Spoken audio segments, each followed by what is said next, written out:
Hello guys and welcome to episode 16 of What the Tech. My name is Adam Lobo. And my name is Vernon. And thank you so much for tuning in for episode number 16. I'm glad that this is going on for a very long time, and thank you, Vernon, for always being around. So Most welcome. It's an honor. We truly appreciate your presence. Yeah.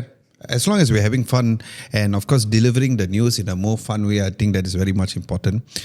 I have to say it's very tough when I do the short form videos because of when we have conversations like this, it's never scripted. So when for example, like you ask me a question or I ask you a question, what happens is that by the time I give you the answer, it's like a bit here, a bit here, a bit here, a bit here. So when I'm doing the short form, it's like, oh my God, where is it? Then sometimes I rearrange it, but that is what makes this unique lah.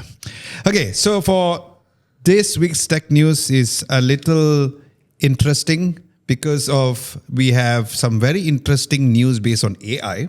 The first news is a fully AI-generated movie, which is coming out really soon. This is, of course, a collaboration between Malaysia and Singapore. We'll talk about that. Three other news goes down to the leaks and the rumors, which is usually something which drives this podcast, which is the Samsung Interchangeable lens patent. The S25H leaks, and also apparently is going to be releasing really soon. So as of the recording of this video, it's coming really soon, several days from now. And previously, I'm surprised it's not leaked out in the open as usual. Right? So like right? Yeah, we'll talk about that in detail. Maybe tomorrow.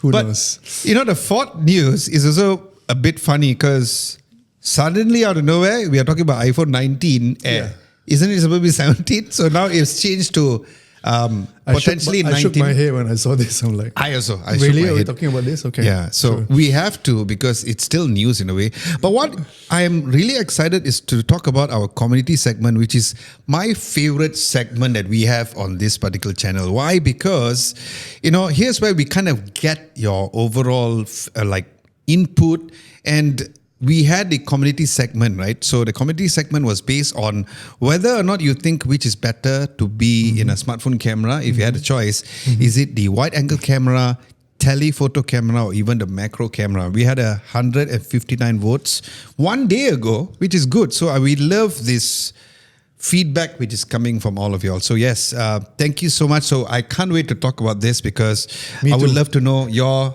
input in this. At the same time, I would love to give my input because at first it was different, right? I had a different input to this, and then after looking at this, I'm like, kind of right. So yeah, let's first talk about the first news. AI generated movie. Now the movie is called The Pirate Queen, which is Zheng Yi Sao. Now, at first impressions, thank you. Actually, I don't know whether that's the correct name. I'm glad. I was actually very proud. I was like, oh yeah, baby. Sounds very convincing. So here's the thing. At first impressions, when I look at a poster, I had no idea what's the movie about. But being the only recently interested person when it comes to history, I was like, oh my God, this is the story of, whereby this particular pirate took over when her husband passed away. Okay. So I didn't know. So it's actually a very famous story. So I didn't know about it until I had, to wiki it and to find out. This is going to be, Vernon, the very first AI GC movie. Full AI. Full AI. The poster does give me some Genghis Khan meets Pirates of the Caribbean kind of look and feel to it. But it also has a very typical AI kind of look, right? Yeah. I mean, because we are familiar with it, so it does look AI. Okay. If you ask anybody who plays around with AI can tell it. But your uncles and aunties might not know, although we might be uncle. So yes, but you get what I mean. It's like we know because we deal with tech on a daily basis. It is a collaboration between Future Studios, Malaysia. Funnily enough, I went and tried to do research and I cannot find any information on Future Studios. Maybe they are going to create it with AI. Maybe. The company, I don't know. If you guys are Future Studios, please give us more information because we would love to, give people context of the studio. But it could be a JV, right? So it's a very new company. So it could be a new company. And then it's Fizz Dragon. What a name for a production company that is from Singapore. It's going to be in Chinese. The release is going to be on the April 24th. Is it April? I don't know. I probably got the date wrong here. April 20th. No, it's expected to hit cinemas in June or July this year. Okay, June or July. Before we talk about the questions, what are your thoughts about a movie which is fully generated by AI, first and foremost? I mean, I'm on the fence on this one. Ooh. I mean, you know that generative AI has improved by leaps and bounds. And generally, I think it's very impressive that an entire movie was made out of AI. Yeah. But then the question is, how far is too far? Imagine a movie where there are no actual actors that we can recognize, at least. I mean, obviously there's voice actors and all that stuff, but it's not the same thing, right? Yeah. You don't have the same camera crew, not the same kind of production level, probably. Yeah. So, and since there are no live actors, do we call it an animated film? Wow. I didn't think of that. Can we consider it as an animated film? You know, like those, animated films where there's Final Fantasy, where they did like live action, but it's actually animated. You know what I mean? You've got a point, because one of the questions that I would like to understand is that what is the type of machines they use and how much of a post-production is being done behind the scenes? Because for people who usually go through this whole entire issue, right? I don't know why the gobo turned off. So for those of you who are looking to do this AI ones, right? So what happens is that you have the issue with fingers and hands, right? So every time when you do something with AI, there's that issue with the fingers and the hands. You know that it's not natural. Yeah, right? Or you have 6 fingers. I'm trying to understand what software that they're going to be using. And from there, they also need to find out how much of a post-production is being done. Yeah. And if there's going to be a lot of post-production being done, definitely a lot of post-production. we need to know whether or not, like your answer is that if it's going to be a lot of post-production, then it might as well just be an animated movie rather than a fully AI movie. But what is it that you don't like about this factor? Because for me, I'm excited because I want to see it. But how are you on the fence when it comes to this particular situation? I guess it's being a little bit concerned for the film industry per se. Like what happens to actors? What happens to film crew? You know, that kind of stuff. If we're completely replaced by machines. Of course, in the end, in any film, it's all about storytelling. So it doesn't matter how you tell the story, whether it's through a caricature or a cartoon strip or an animated feature or live action, it doesn't really matter. But if you tell a good story, it doesn't matter what channels that you use. Okay. And I think one major issue that always crops up when you talk about AI is intellectual property. Yeah. So you may see bits and pieces from maybe what you recognize out there, right? And how generative AI works is that, you know, you get bits and pieces that's all kind of gelled together into an image or a video. So what about that as a question? Yeah. And I think also the question about creativity, are we kind of stifling creativity by, you know, giving that power to machines and AI? But of course, Mr. Professor Yoki Chin, who is president of the Future Studios, as well as the movie's executive producer, he said, AI is not here to replace us. He said, but to give us more options for creative expression.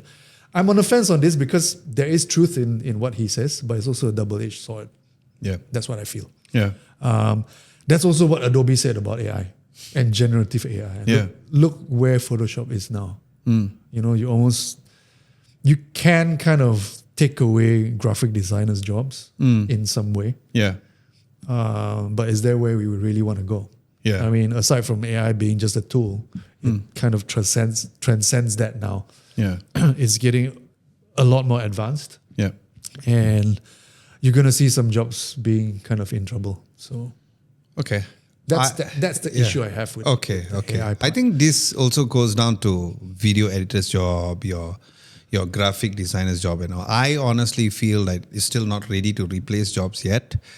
But yeah, the movie industry could be a whole separate things, especially when it comes to maybe your DP. Do you need a DP right now? Maybe you probably do not need it.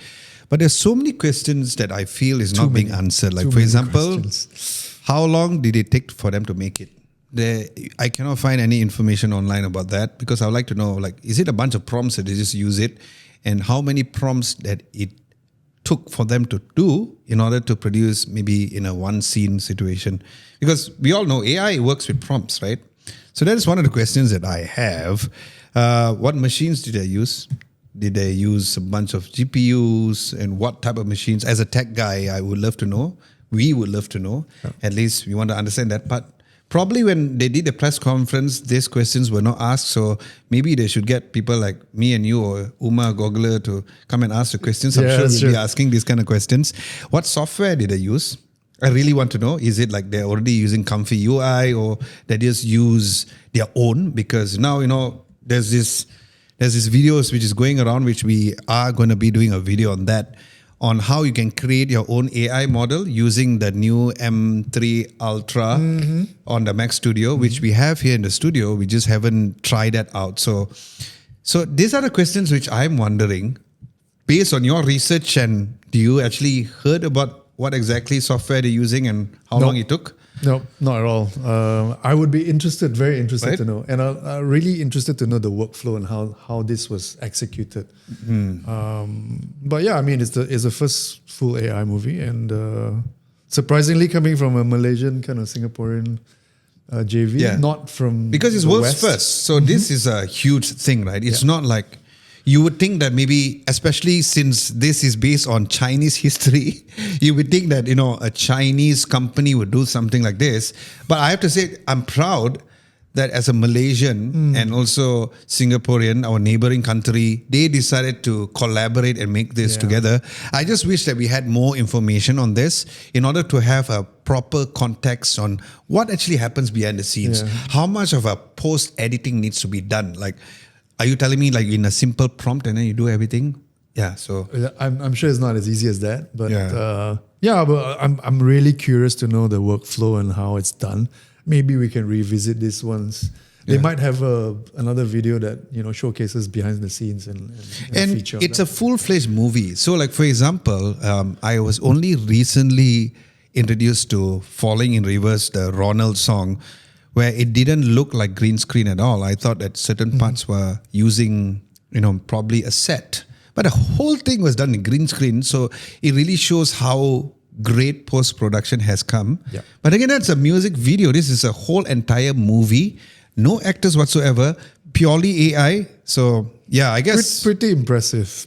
Yeah, I think... And the issue with AI, generative AI, is consistency, right? How did they solve that problem?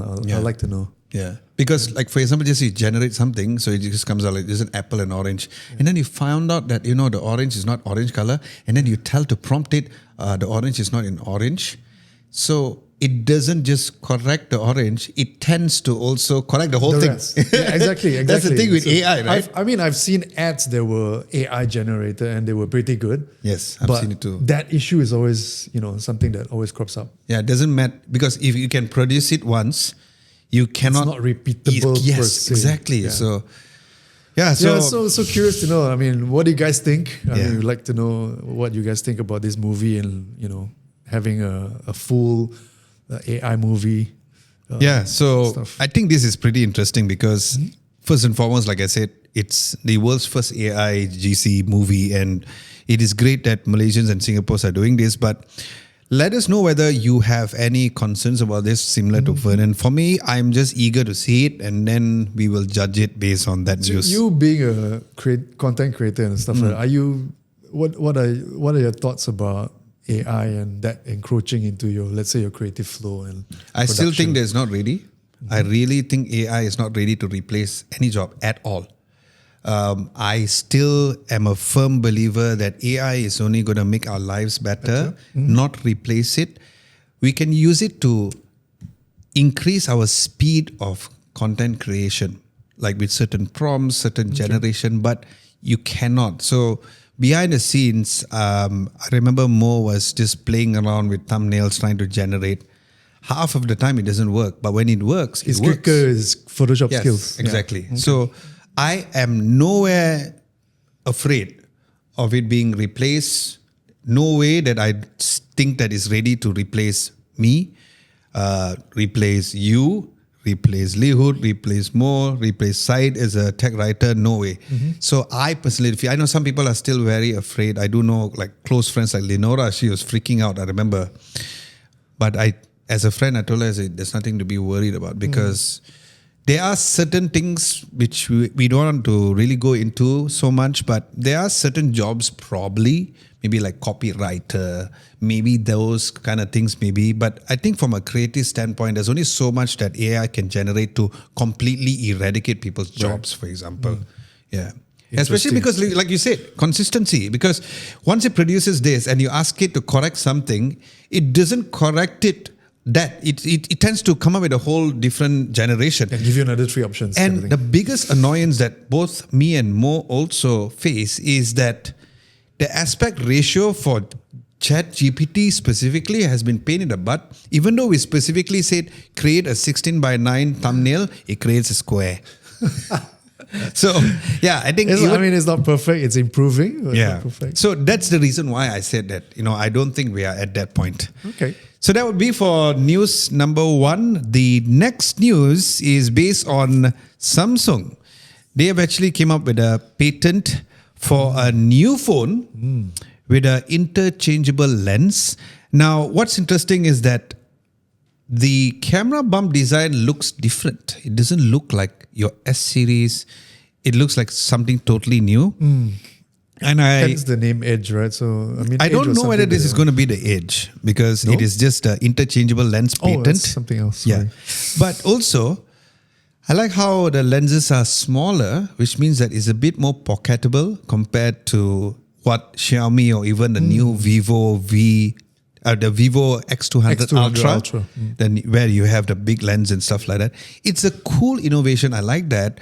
But how many people are actually going to carry these big lenses, right? So the leaks also suggested that it is magnetic, like Xiaomi and like the Vivo 15, X200 Ultra as well. There's also a Moto patent, which is also interesting because it's probably for autofocus and because this also helps in terms of the communication between the lens and the phone. So what is it can power some kind of so mechanism. It's not like for the CMF Phone 2 Pro, you just take the physical lens and just put it in the cover and then it changes. Because sometimes you need to adjust the focal length, right? You need to adjust whether or not what do you want to focus. You want to focus on the face, you want to focus on the microphone. Yeah. But what are your thoughts about this particular patent? Is this something that will make Samsung come back with innovation?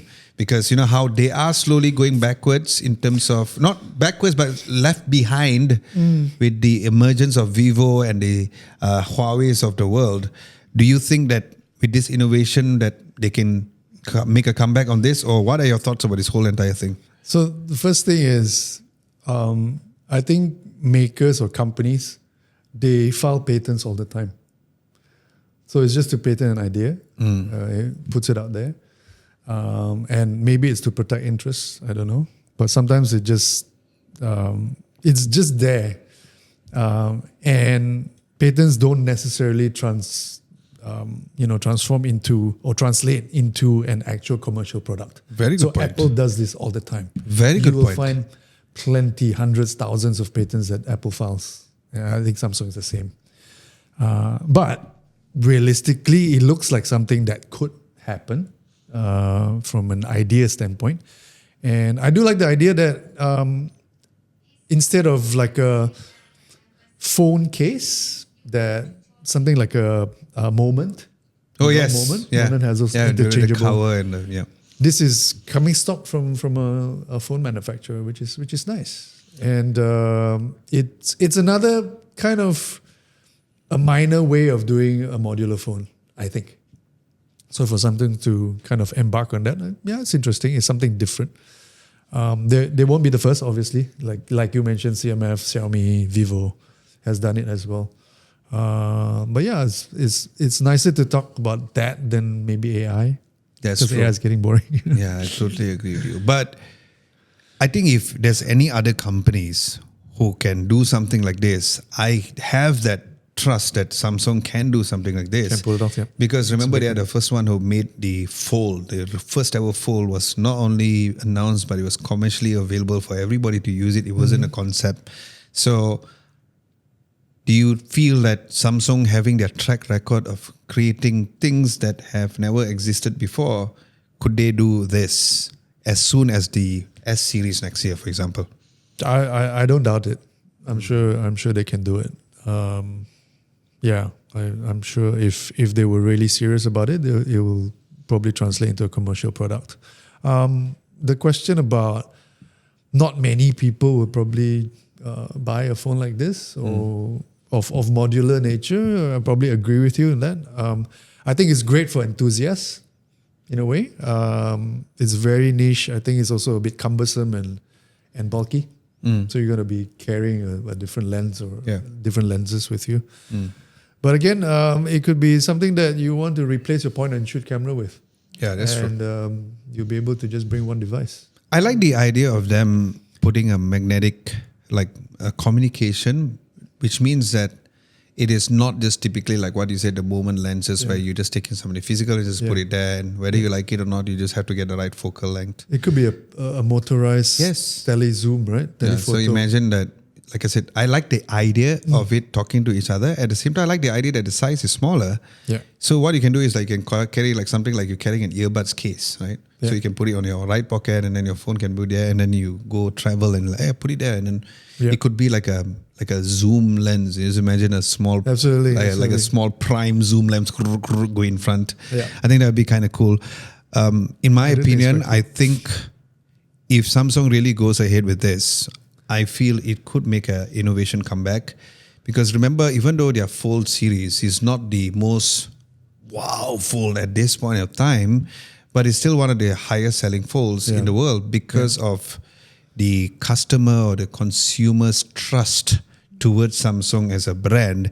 Exactly. And I am hoping that this will come in as soon as possible before someone else do it, so that it kind of brings Samsung back to the map again. Because I think, like I said, technology when it comes to smartphone creation, making this kind of tough, it's always the Chinese companies who always makes it first, right? Which is great. I have no issue with that. But it's nice that if we have another brand which is going to come in and kind of fight for that idea of being innovative a bit more. Sure. But I mean, if you look at Samsung's history, it's done a lot of weird things.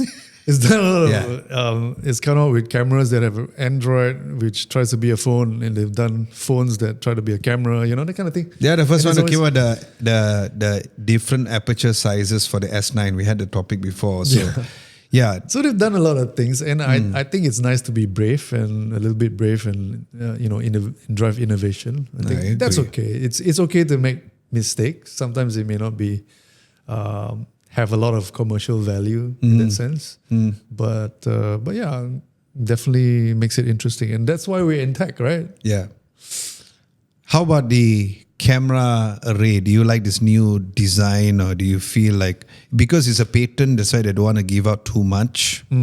Is that something? Because if it's going to be the S series next year, it means they're going to finally change the look of it. Because for the past how many generations of S series, it's been the same. It's getting a bit boring and but monotonous. It's funny that we talk about that, because the Xiaomi, the regular Xiaomi, like the 15, 14, 13, was all the same design too. So everybody is kind of doing that. So yeah, personally for me, I hope that this will come to next year's S series, just for the sake of refreshing. Because we also had this conversation behind the scenes when the S25 series came out. It's like, it was good, but it wasn't like, wow. Yeah, it was another kind of talk update, which is a bit underwhelming. Even the AI additions, they were good.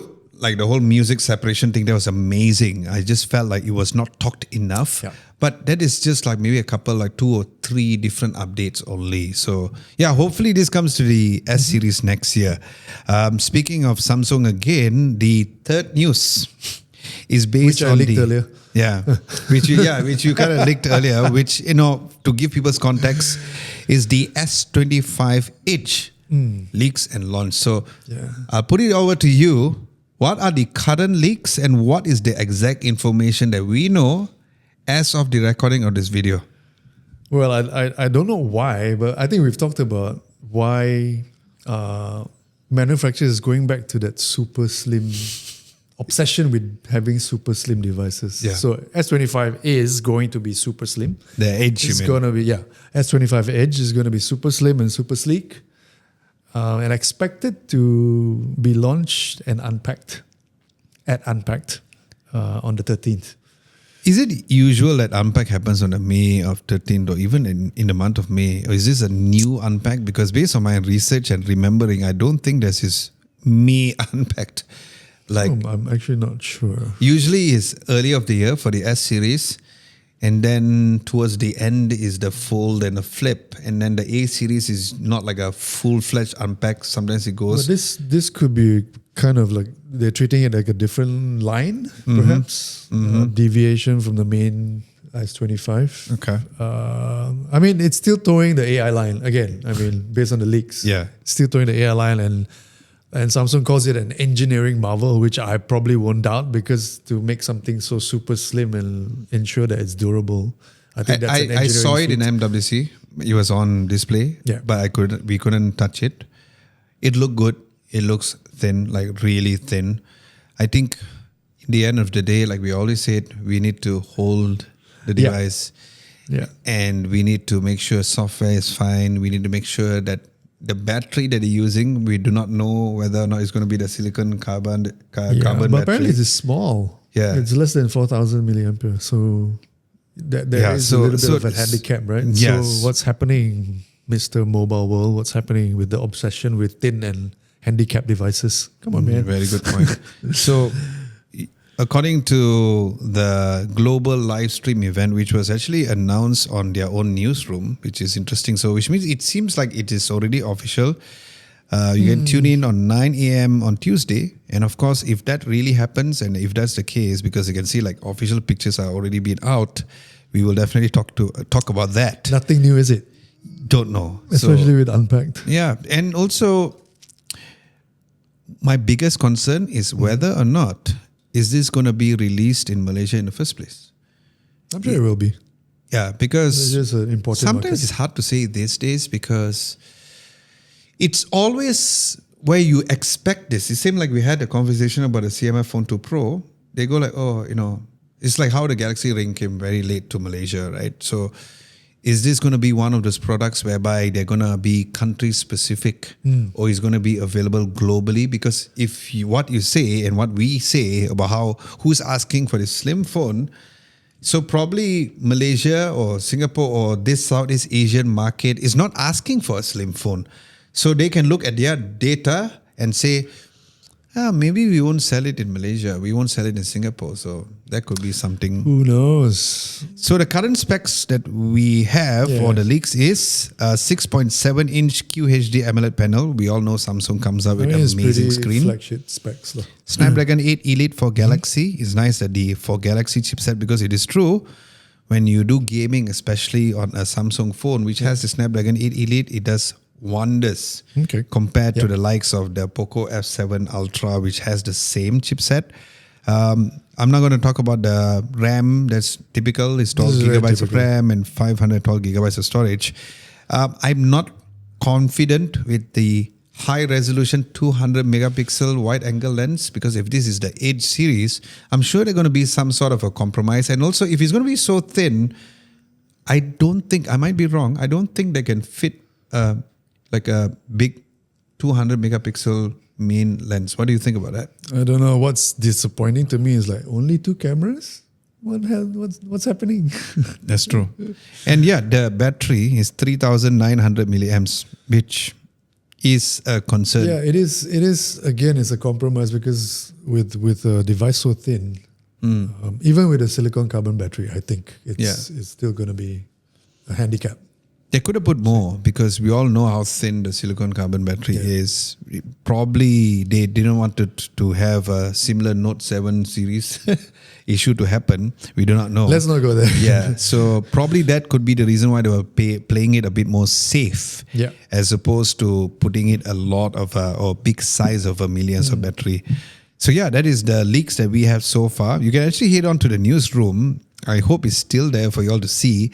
Apparently, it's going to be released in Malaysian time on Tuesday. But if you are from any other country who's listening to this, especially to this particular audio podcast, it is going to be unveiled on the May of 13th. Yeah, so 13th of May 2025.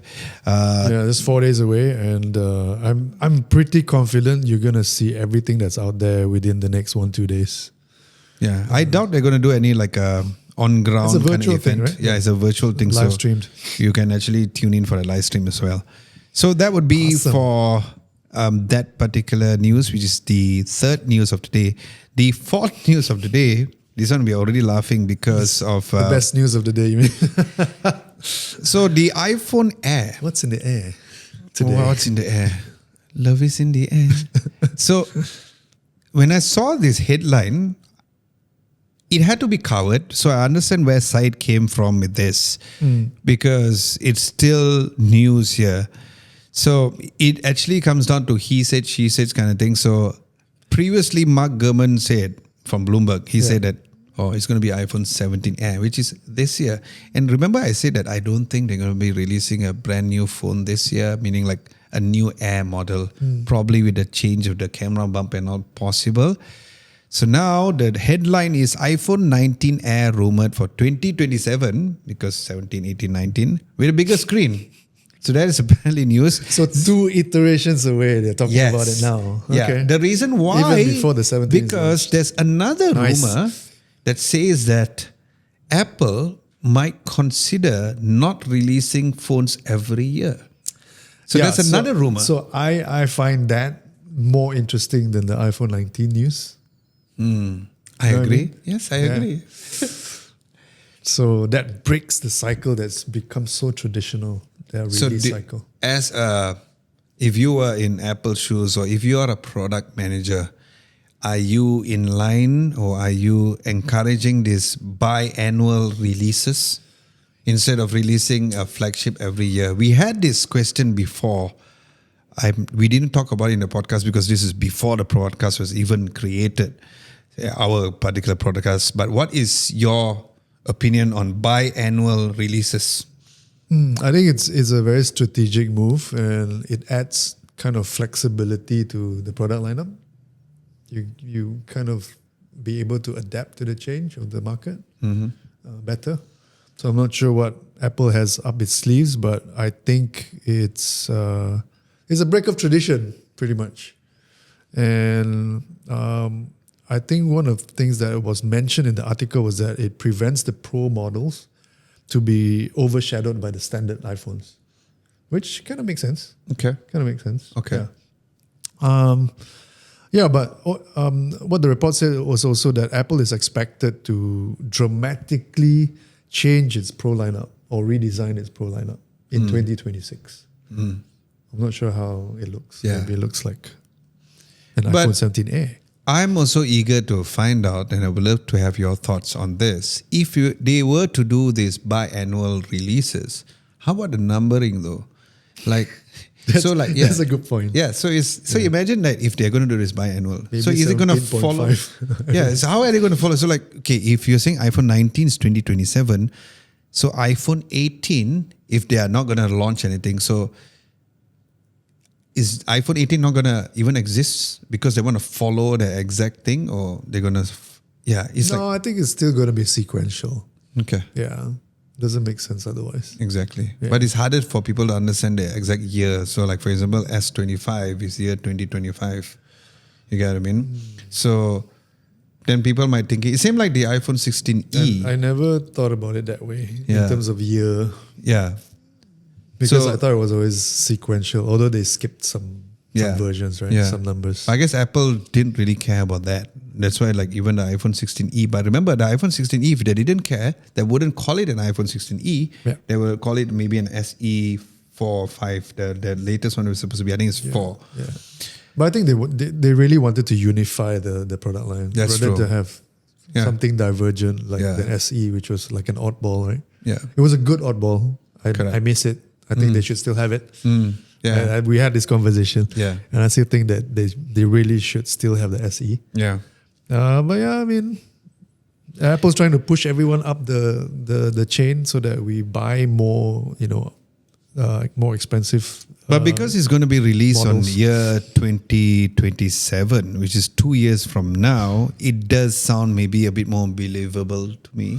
But at the same time, I'm going to throw a spanner into the whole entire works here, because when the Apple Vision Pro was released, immediately after a month after that, there were so many different rumors saying about how, there's going to be an affordable version of Apple Vision. We've not seen it. Yeah. But apparently the Apple Vision Pro 2 is coming out, right? Yeah. So rumor? Yeah. So it's a rumor about that, and then there's another rumor about how they're going to stop creating it. So, but to be honest, the Apple Vision Pro to me was never supposed to be a consumer product. Yeah. It was it was built for developers to create the ecosystem of apps and experiences, which then would translate in probably to a more consumer level product, which wasn't the non-Pro. Yeah. But when people talk about sales of the Pro and all that stuff, to me it's irrelevant. Yeah. It's not that important. Correct. Important is building that ecosystem. Very good point. So, of course, stay tuned here on What the Tech for you all to know what are the latest news, or is there even a follow-up when it comes to this? Personally, for me, I like the idea of a biannual approach, because that happens to the other products from Apple, like iPad, for example. Yeah. You don't necessarily always release it every single year. Yeah. The Mac seems like they're pretty consistent every single year, but the difference is it was a very PC thing to do, Yeah, right? Because exactly. every year they'll do an update, even though it's really just a spec bump. It's not a big kind of upgrade. Yeah, so I think I'm with you, and I'm with the people who wants Apple to caught release. up, I think, with the industry. Could be. They adapted maybe the past decade or so. Correct. Yeah. So They never I used to feel, do that. I just feel that the biannual approach would be a better approach for all of your products. At least like there is quite an upgrade, and also the team behind the scenes for Apple can just relax and enjoy life a bit, because it's pretty stressful. I can imagine behind the scenes, right? Okay, so that would be for the news this week. There are more. So if you guys would like to know which specific topics that you want to talk about or want us to talk about in the podcast, make sure to head on to our website at www.adamlobo.tv, where we do have our daily tech news over there, because some of the topics we might have not talked about it because we predicted you might or you might not like it. So if you have feedback on what exactly you want to listen or want to talk about and we can discuss it, just let us know in the comment section below as well. Yep. And since we're recording this on a Friday, there are probably some news that happens like later tonight or something, which actually we did not cover. Like S25 Edge leaks. Yeah. Again. Now, I did mention that one of my most exciting things about our podcast is the community segment. So Said has come up with a very good, engaging question about the smartphone cameras, right? So the question is that if all of y'all had a choice for a better secondary camera, would it be an ultra-wide angle camera, a telephoto camera, or a macro camera, which you all know I love so much. I love macro shots. Yeah, so especially of your face in the pause. Okay, so the votes came in 159, like I mentioned earlier. What's interesting is that we would think, I don't know about you, so I'll get your input first. We would think that everybody would want a wide angle or an ultra wide camera, but everybody has voted for a telephoto camera instead, compared to having a wide angle or an ultra wide camera. I'm quite surprised at the results. Because usually for smartphones, you know how like if you have two cameras, people prefer to have that versatility of having the ultra wide camera and the main camera. Yeah. But it's interesting how everybody is talking about they want a telephoto camera. So what are your thoughts about this? Discovered the benefits of the telephoto. What are the benefits in your opinion? Compared to wide angle. I'm quite surprised. I thought it would be a little bit more balanced in terms of what they picked. I agree. So based on the poll, the telephoto camera takes the cake, 65%, compared to wide angle. For me, If I were to pick, it would definitely be telephoto. Okay, why? Because number one, I think it's more versatile, and we tend to want to zoom into things to get a better view. And number two, you really need a telephoto camera for portraits because you get better depth of field, you get better, more natural blurred background, and there's less distortion, to your object. Yeah, It's purely coming from a photography kind that's a of point good of view. point. Wide angle is great when you are doing establishing shots and you need kind of like environment. Maybe, you need when you're in a tight space and you need a little bit more of that place and you need to capture more. A wide angle would be great. But I think in most cases, people use the main camera and the telephoto the most. We tend to want to zoom things, zoom into things, even documents, because I'm old, so I need to. Or if I'm building a PC and I can't see the little things on the CPU board, then I'll need to capture and zoom in, kind of thing. When it Purely comes from an age point of view. Yeah. When it comes to comments, though, we have a very naughty comment which says that with telezoom. telephoto definitely the best of the three because easier to spy on people. I don't know who this fellow wants to spy on, but okay. He does have a point. I mean, it does work that way. You can spy on people with telephoto. I wouldn't encourage But it. But I would think that if you want to spy on people, telephoto lens is not enough. You need to use a periscope lens because it's further. So I know what this fellow talking about. Yes. Anyway, thank you for your Or you feedback. can use a modular phone and just, plug in an Dane interchangeable says that lens. it's easier to capture long range photo. I am going to go into this. Be very interesting. And then we have another comment coming from Ion. Yeah, so he's saying that telephoto has more advantages. I'm sure he means advantage. Okay, so thank you for your feedback. For me, when I saw this poll, I was like, huh? And then I took a step back. I was trying to understand, okay, what are the shots, what are the photos, whenever I take photo samples from every single phone, and when I rename these photos so that, when Lihud edits the videos, he knows which photos to put in there. I always get more excited with the telephoto cameras, more than the ultra-wide. Another huge problem which a lot of non-flagship phones have is the color shift between the ultra-wide lenses and the main lens. Yeah, that has got to do with just the quality of ultra-wide cameras. So why I prefer the telephoto lens is because usually the telephoto modes or the telephoto lens is a focal length or an overall image which doesn't really fall far away from the main lens. Hence why when I use the iPhone, I use a Xiaomi 15 Ultra, even the regular Xiaomi 15 or even the Vivo X200 Pros of the world, whenever I take a telephoto camera, looks nice. It gives you that wow factor. And I also found out that if you use the telephoto mode and if you do shots where you have like a foreground kind of image, it looks so much nicer rather than you taking the ultra-wide camera and then you take a photo. But speaking of age generation gap, we do not know that the people who voted here. We do not know that people who voted here are I feel all the gap within, now. whether or not it's within our age people, because the 0.6 selfie, you can't do that with a telephoto camera. Yeah, that's You'll be like, you got your nose. Yeah, that's true. So no, I mean, could it be that the selfie answers are coming from people who don't take selfies? That is something that is worth also looking into. But personally for me, like I said, I thought that I would need the ultra-wide angle or the wide angle lens more often. But based on, like I said, when I was taking photos, I just find like the telephoto lenses, especially like for your 5 times zoom, the 10 times zoom. I remember when Liu and I, we went to China, we took the Huawei P60 Pro and we saw the 10 times zooms are so sharp at night.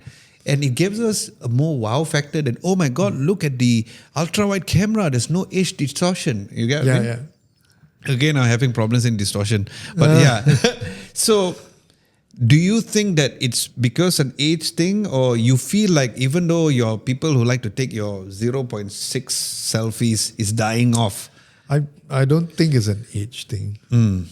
I think, like I mentioned earlier, it's really about versatility. And it's just more versatile with a telephoto. Okay. You can do more stuff to it. Let's talk about the macro lens though. No. Because you know how much I love the macro lens. I mean, why do you know? People who tune into this channel, Leo, he edits the videos, he knows how much I love the macro lens. I'll shit on it from day to day basis, just like how I shit on Honor. I mean, it's so can you tell me why no macro lens for you? because it's just not useful in terms of a day-to-day basis. On a day-to-day basis, you don't. Do you go shoot with a macro lens every day? No, I don't think so.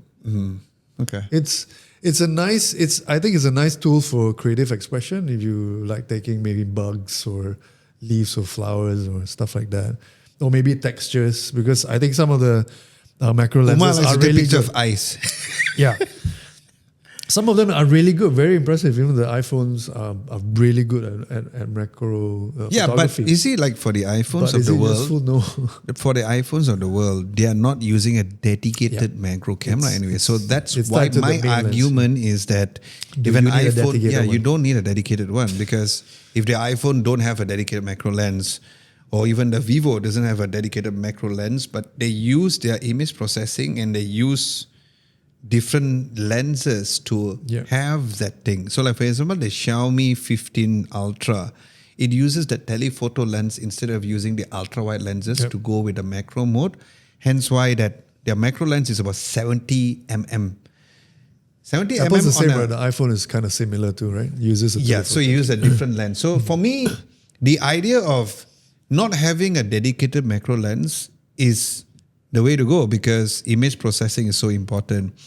And this is based on Mr. Who's the Boss video, the CMF Phone 2 Pro. I was eager to test this out because according to him, you know how they have that modular lens to give you a macro mode. So he tested out that, and then he took it out and just used a telephoto lens and took a picture. It looks identical. So, is it the need for that? So, I think there's a reason why they didn't bring to Malaysia, because they're scared I will test that out. So, yeah, I think what has happened is that the macro lens is like the depth sensor. Remember, they had black and white camera. They just did it because they just wanted to flex. Oh, we have 20 cameras at the back of the phone. Buy it now. Could that be the case? Maybe that could be the case. I don't know. It's better to slap on a telephoto rather than a macro. So I guess, but yeah, we really appreciate the comments coming and how you guys. Weird comments? So far that's the only comments. I think it also comes down to Said's questions. So Said better put some extra effort, like how you did over here. But as usual, if you have any questions that you want us, or any things that you want us to discuss about, let us know in the comment section below. The last thing that we're going to be talking about is the video releases.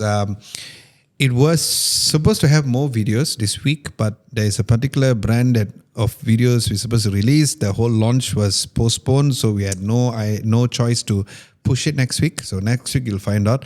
But as of this recording of this video, that means by the time you watch this video on Saturday, we have already released a video of the Sonos Arc Ultra and how to achieve Dolby Atmos 9.2.4 setup. It's a follow-up from our, probably about 2 years ago, we did a video about Dolby Atmos 7.2.1. So now what I have done is that I've changed the Sonos Arc to the Sonos Arc Ultra, immediately making it from 7 to a 9 because of the extra speakers. And I've added 2 sub, which is the sub Gen 3 and the sub Gen 4. I wanted you to be in that video. Unfortunately, last minute you couldn't make it. I would love to get you, because you're an audiophile like me. But I wouldn't call me an audiophile, but audio enthusiast. Yeah, probably. But yeah, it would be nice that you were in there to just get a sort of a balanced listening reaction as well. Also, hopefully next week we'll be doing an in-depth review of the Vivo V50 Lite, 6,500 milliamps of battery, amazing stuff. Amazing. Picture cameras is great. Video, you have to wait and see lah. You watch the video, then you'll actually know. So with that, we'd like to close today's podcast session. Thank you so much for watching. This is episode number 16 for What the Tech. My name is Adam Lobo. And I'm Vernon signing off. And see you we'll guys in the see next you one. guys next week.